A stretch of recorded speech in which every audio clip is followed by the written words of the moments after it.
अब्दुल उसका नाम था। वो वहीं घुटनों के बल बैठ के उसने खुदा से कहा, ए खुदावंद मुझे माफ करना कि मैं तुझे कह रहा था कि तू नहीं है, पर तू ही है, तू ही है, तू ही है।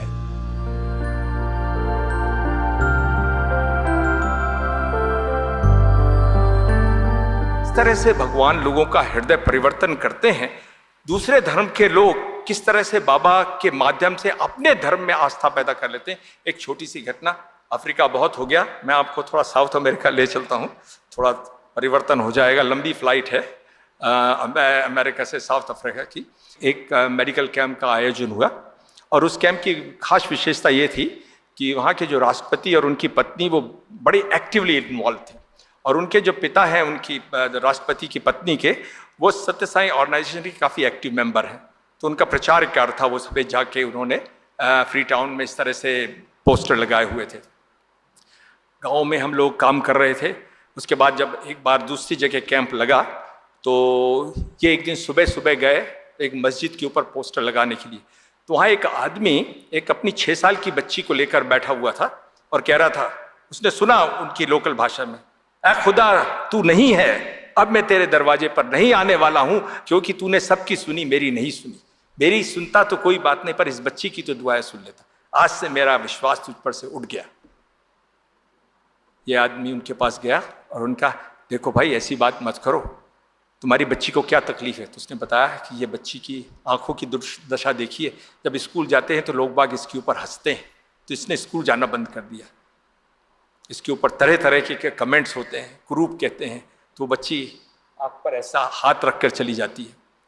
तो उन्होंने बोला, अरे हमारे पास एक अच्छा इंग्लैंड के डॉक्टर और उनका दल आया हुआ है, वो जरूर ठीक कर देंगे।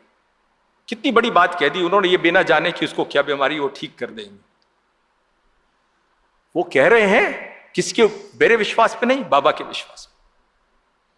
वो लेकर आए, मैंने उस बच्ची का एग्जामिन किया, मैंने कहा इसको प्रोस्थेसिस लगा के, इसको दिखेगा तो नहीं, पर इसकी जिसको आप कुरूपता कहते हैं वो दूर हो जाएगी। इसकी ये जो आंख और ये आंख बिल्कुल समान रूप से देखेगी, केवल आपको और इसको नहीं मालूम होगा कि ये नकली आंख है, पर इसको ये जो लोग बाग हंसते हैं इस तरह से नहीं, ये जो आंख धंस गई है ये भी बाहर आ जाएगी और इसको ठीक हो सकता है, और कोई बड़ी भारी प्रक्रिया नहीं है।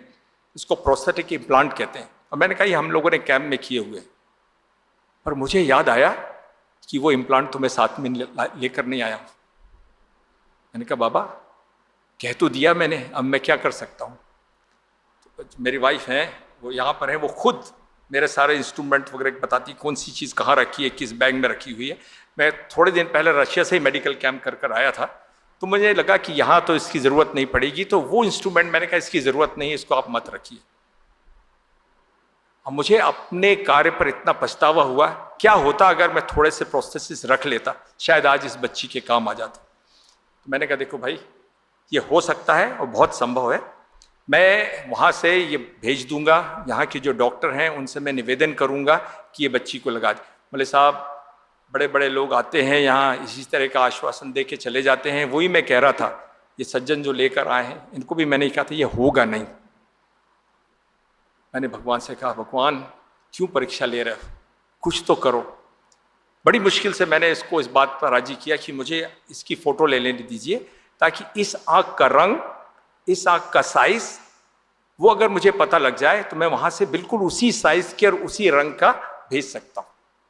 अब आप देखिए इस प्रक्रिया में अगर आपके पास प्रोस्थेसिस मौजूद भी है तो उसके भी काफ़ी कैटेगरीज हैं, उसी तरफ की, उसी रंग की और उसके साइज में फिट होने वाली। ये तीनों चीज़ों का कॉम्बिनेशन बहुत ज़रूरी है। और अगर आप अपनी लाइब्रेरी में से उसको निकाल रहे हैं तो इसे 1 in 1000 चांसेस कि आपको ऐसा कॉम्बिनेशन मिलेगा। 19-20 का फर्क हो सकता है पर मिलना बड़ा मुश्किल होता है। वही बैग जिसमें मैं रोज सुबह अपने कमरे में सामान रखता हूं, वही बैग जिसको रोज निकाल कर टेबल पर सजाता हूं पेशेंट को देखने के लिए, वही बैग जिसमें बाबा की फोटो है, उसी से मैं कैमरा निकालने की कोशिश कर रहा हूं। टप से आवाज आती है, एक छोटी सी डब्बी निकलती है, उसमें केवल एक प्रोस्थेसिस है, उसी साइज की, उसी रंग की और उसके लिए।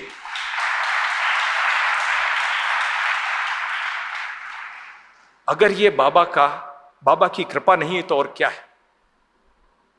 मैंने उनसे कहा कि ये तेरे खुदा का करम है कि इस बंदी को कल से रोने की जरूरत नहीं है। मैं साइड रूम में गया, हमने उसको फिट किया, छोटे से आईने में उसको दिखाया, वो मेरे गले में झूल गई। और जब मैं उसको बाहर लेकर आया, उसका जो फादर था, अब्दुल उसका नाम था, वो वहीं घुटनों के बल बैठ के उसने खुदा से कहा, ए खुदावंद मुझे माफ करना कि मैं तुझे कह रहा था कि तू नहीं है, पर तू ही है, तू ही है, तू ही है। ये होता है बाबा का चमत्कार कि उसको दोबारा खुदा में आस्था हो जाए। इसलिए उन्होंने ये एक छोटा सा नाटक रचा, इसलिए नहीं कि वो मुझे बताना चाहते थे कि हाँ देखो मैंने तुम्हारे लिए वो कर दिया। इतना कुछ बाबा, ये छोटी छोटी घटनाएं हैं और उसके अंदर इतना ज्यादा बड़ा संदेश है कि अगर उसमें आपको विश्वास है और आप में उसमें अपनी उसके धर्म के लिए विश्वास पैदा करना चाहते हो। उस बच्ची ने बहुत खुश होकर कहा, मैंने कहा कल तुम्हें सुबह फिर आना पड़ेगा, मैं तुमको प्रक्रिया समझाऊंगा कि हर हफ्ते इसको कैसे निकालना है, किस तरह से दोबारा लगाना है, किस तरह से साफ करना है। तो उसने कहा कि उसके फादर ने कहा, सर मैं इतनी दूर तो नहीं आ सकता, ये तो बिल्कुल असंभव बात है। उस लड़की ने हाथ पकड़ कहा, अंकल आप मेरे गांव में जरूर आइए ना, मैं आंख मेरे सब दोस्तों को दिखाना चाहती हूँ, कल स्कूल भी जाऊंगी, मैं आपकी रास्ता देखूंगी। ये बिना कहे कि मैं रुकूंगी नहीं, वो अपने पिता का हाथ पकड़कर उसको बाहर ले गई। मैं उससे ये भी नहीं कह सका कि मैं नहीं आ सकता। एक अमेरिका के मेरे दोस्त हैं, मिस्टर बॉब उनका नाम है, जो संयोजक थे, उन्होंने कहा यार क्या कमिटमेंट कर दी तुमने, मुझे भी नहीं मालूम उसका गाँव कहाँ है। मैंने कहा यार कम से कम पूछ लो। बोले ऐसा करना पड़ेगा, 4 बजे सुबह उठना पड़ेगा, कैंप शुरू होने के पहले उसके गांव में जाएंगे, उसको देखेंगे और उसके बाद आ जाएंगे। अब कह तो दिया है तो बाबा के वचन तो रखना ही पड़ेगा। हम लोग उठकर गए, सड़क जहाँ खत्म होती थी कई मीलों दूर तक ऊबड़ खाबड़ रस्तों से गुजरती हुए काम, साउथ अमेरिका के इस ब्रिटिश गयाना के देश में हम जा रहे हैं, जिसके में कोई ऐसा मैप भी नहीं हुआ था कि आपने गूगल पे देख लिया गाड़ी सही जगह जा रही है। पूछते पाछते वहाँ तक पहुँचे। उसको हमने कहा था कि हम तेरे यहाँ 7 बजे तक पहुँच जाएंगे, 7:30 बजे तक उसके गाँव में नहीं पहुँचे। बाप उदास हो गया, अपनी डलिया लेकर जो चीज़ें हैं आम और तरबूज बेचा करता था, उसको लेकर जाने के लिए तैयार था।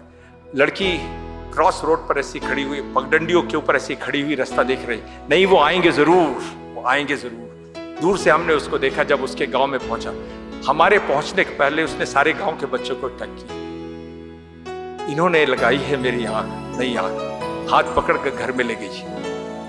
उन्होंने आम बहुत होते हैं ब्रिटिश गयाना में, आम काटकर उसने अपने हाथ से जो मुझे आम खिलाया, मैं आपको बता रहा हूं शायद ऐसा स्वादिष्ट आम मैंने कभी नहीं खाया। जो प्रसाद हमें प्रशांति निलयम में मिलता है, वही प्रसाद मुझे वैसा लगा।